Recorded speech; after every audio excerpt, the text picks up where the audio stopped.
l'environnement et la sécurité des enfants et des jeunes.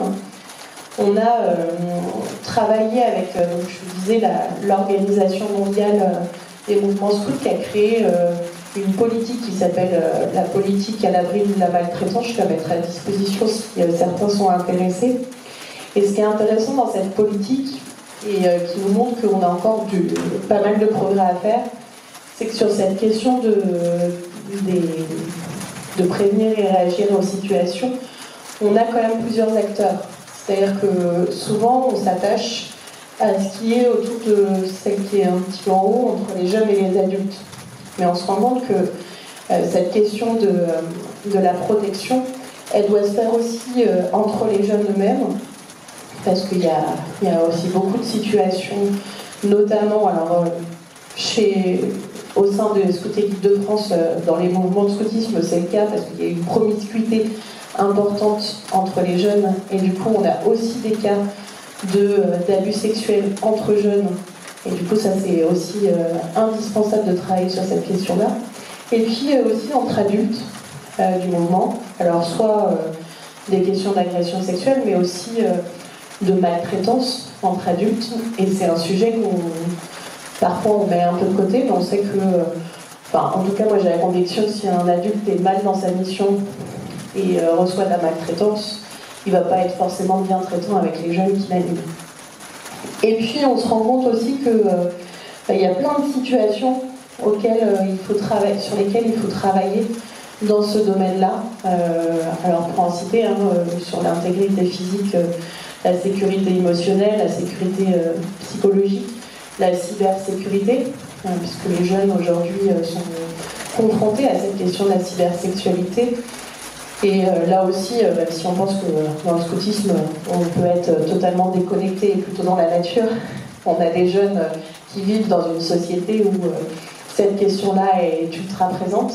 Alors parfois, le scoutisme leur permet d'avoir une bulle par rapport à ces questions de cyberharcèlement, etc. Mais en tout cas, leur vie à côté a des répercussions sur ce qu'ils vivent dans le scoutisme. Donc c'est important que nous, on puisse traiter cette question-là, autour de l'intégrité personnelle et la protection des données, etc. Donc tous ces domaines-là sont des domaines qu'on doit nous prendre en compte dans notre politique, en tout cas à l'abri de la maltraitance pour les jeunes qu'on accueille. Alors derrière cette politique de protection des enfants, on a plusieurs convictions pour essayer de faire en sorte que les enfants et les jeunes soient en sécurité. La première, c'est autour de la notion d'autonomisation. C'est-à-dire qu'on est convaincu que la meilleure façon de protéger les enfants, on pourra faire beaucoup de choses auprès des adultes, mais c'est aussi leur apprendre à se protéger eux-mêmes. Et c'est comme ça qu'on arrivera à faire en sorte que des jeunes ne se posent pas la question si c'est normal ou pas normal, et que dans certaines situations, ils comprennent tout de suite que ce n'est pas normal, et qu'ils puissent alerter. Donc cette notion vraiment de responsabilité et d'autonomie, c'est quelque chose qui est important pour nous et on y travaille. C'est-à-dire qu'on essaye de faire en sorte que cette question-là elle soit vraiment intégrée dans notre programme éducatif, c'est-à-dire autour de quels sont leurs droits et quelles sont aussi la notion de j'ai le droit de dire non, et j'ai le droit aussi, je dois apprendre à dire les choses et aller sur ce que je vous disais tout à l'heure, la relation de confiance, à qui je peux m'adresser si jamais j'ai un problème. Donc voilà, donc la première partie c'est l'autonomisation. La deuxième conviction, c'est un gros mot, c'est le développement holistique, mais on est convaincu que notre méthode, et notamment ce qu'on met en place dans le scoutisme, c'est un outil puissant pour favoriser le développement global des enfants et des jeunes.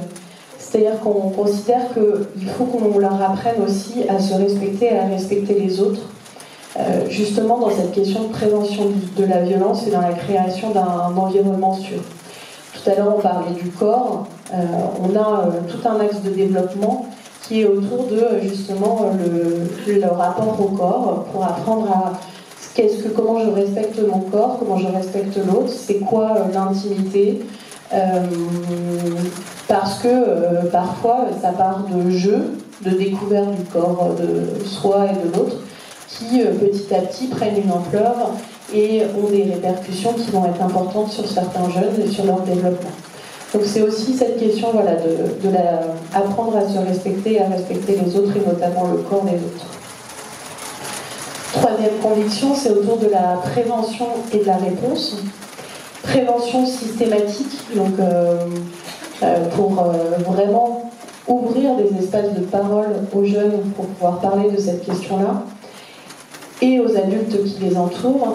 Et puis aussi une réponse, c'est-à-dire comment est-ce que à chaque fois qu'il y a un enfant qui va venir s'adresser à l'adulte, comment l'adulte lui répond. Fais quelque chose en tout cas. Et pas, t'inquiète pas, ça va aller, et, oh, c'est rien. On l'a souvent, ça, c'était juste un jeu entre vous, c'est pas très grave, ou l'adulte n'a pas dû vouloir quelque chose de mal. Et puis, avant-dernière conviction, c'est la participation positive. Comment, ce que je vous disais, comment on met en place un cadre favorable pour permettre ce dialogue, pour permettre qu'il y ait un vrai changement au sein de l'association, qu'on puisse en parler, qu'on puisse changer les choses, qu'on puisse faire en sorte que chacun puisse parler, que ce soit l'adulte ou l'enfant. Et le dernier, bien sûr, qui n'est pas le moins important, loin de là, c'est le respect des lois. C'est d'arriver à faire en sorte qu'on inculque la responsabilité légale aux adultes et veiller à faire respecter les procédures légales nationales, c'est-à-dire la notion par exemple de confidentialité, l'obligation de signalement à chaque fois qu'on nous rapporte des faits, de pouvoir archiver les données pour que plus tard, si jamais il y a des faits qui reviennent, qu'on puisse avoir toutes les archives disponibles pour aider la justice à faire son travail.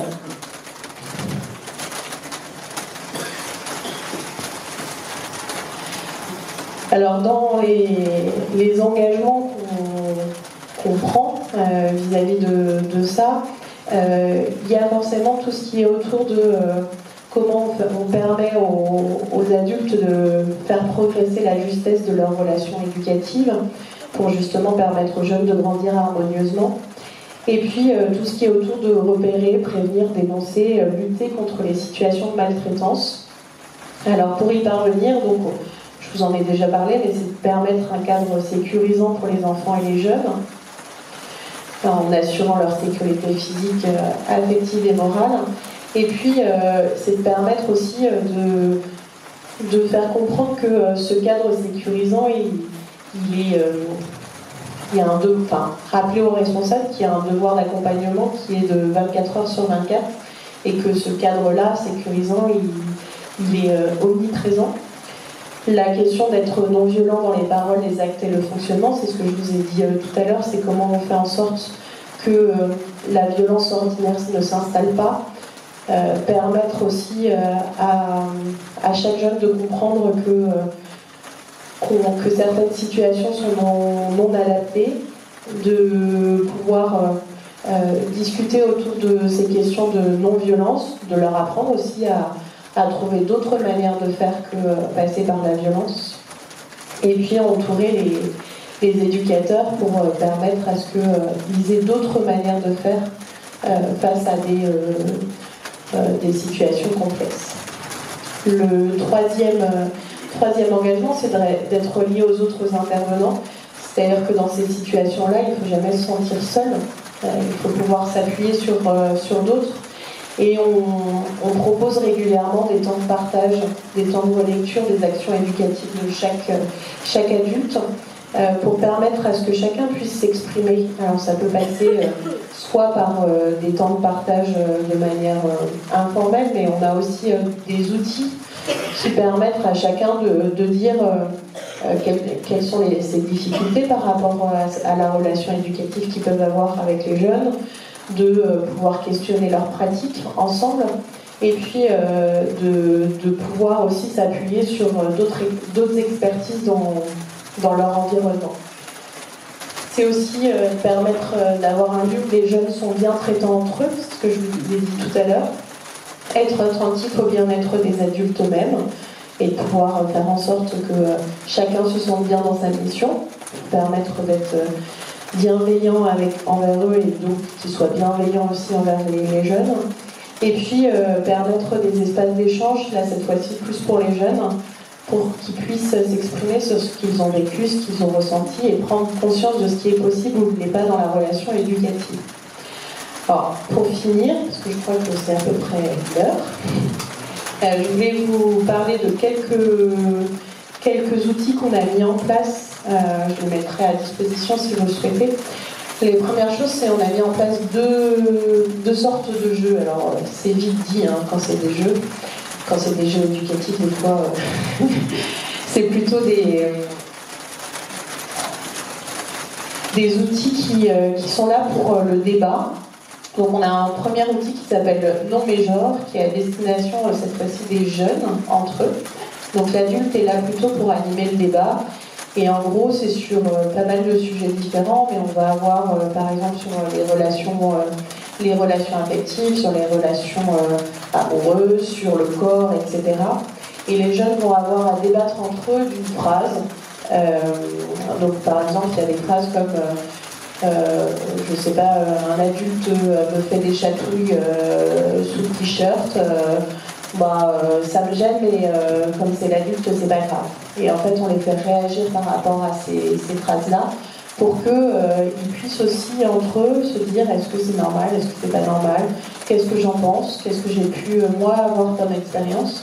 Et l'adulte, lui, a un petit guide qui lui permet aussi d'avoir des éléments, alors qui ne sont pas des éléments de réponse, mais en tout cas qui peuvent rappeler le cadre légal, par exemple, face à une situation, ou d'avoir quelques éléments qui lui permettent de comprendre aussi le cadre du mouvement. Qu'est-ce que nous, en tant que mouvement d'éducation, on prône par rapport à cette thématique ou pas. Et puis on a un autre jeu qui est cette fois-ci à destination des adultes qui s'appelle Coaction. Et là, cette fois-ci, on est plutôt sur aussi un jeu qui est pour le débat, pour faire en sorte que chaque éducateur puisse s'exprimer par rapport à des situations et qu'on puisse voir quelles sont finalement les difficultés qu'on peut rencontrer, parce qu'on n'est pas forcément tous à l'aise par rapport à des situations qui peuvent arriver, notamment dans la relation éducative. Et ça permet de confronter un peu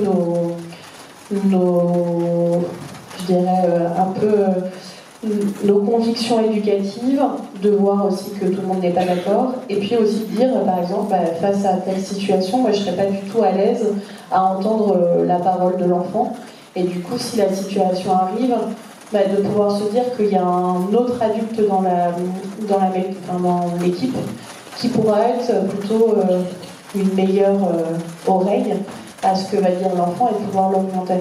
Donc ça, c'est deux jeux qui fonctionnent très bien avec les cadres de notre mouvement et qui leur permettent de travailler sur ces questions-là. On a également une affiche qu'on a travaillée autour que chaque responsable reçoit avant de partir en camp, qui est autour de qu'est-ce que je fais en cas de suspicion de maltraitance, quels sont les contacts que j'ai, puisque c'est ce qui avait été dit tout à l'heure. L'idée n'est pas à ce que nos animateurs deviennent des experts, loin de là, mais en tout cas qu'ils puissent recevoir une parole et ensuite alerter et s'adresser à des professionnels qui vont les aider. Donc là, c'est de leur permettre de dire comment, qui je peux contacter, quelle attitude je dois avoir quand un jeune va me dire quelque chose. Et on a également une autre affiche qui s'appelle « Le dire, c'est l'interdire », autour de c'est quoi finalement la charte de bientraitance qu'on propose, avec quelques conseils pour chaque chef et cheftaine de notre mouvement. Il y a également ce que je vous disais sur le fait de ne pas rester seul, etc. De pouvoir dire c'est quoi les points d'attention pour lutter contre la maltraitance. Voilà. Vous avez également le petit livret que vous avez dans vos feuillets qu'on a travaillé avec Bayard. On était partenaire de Bayard sur Stop aux violences sexuelles faites aux enfants, qu'on a distribué dans notre réseau de manière assez forte et qui, je pense, est un outil vraiment très très bien fait.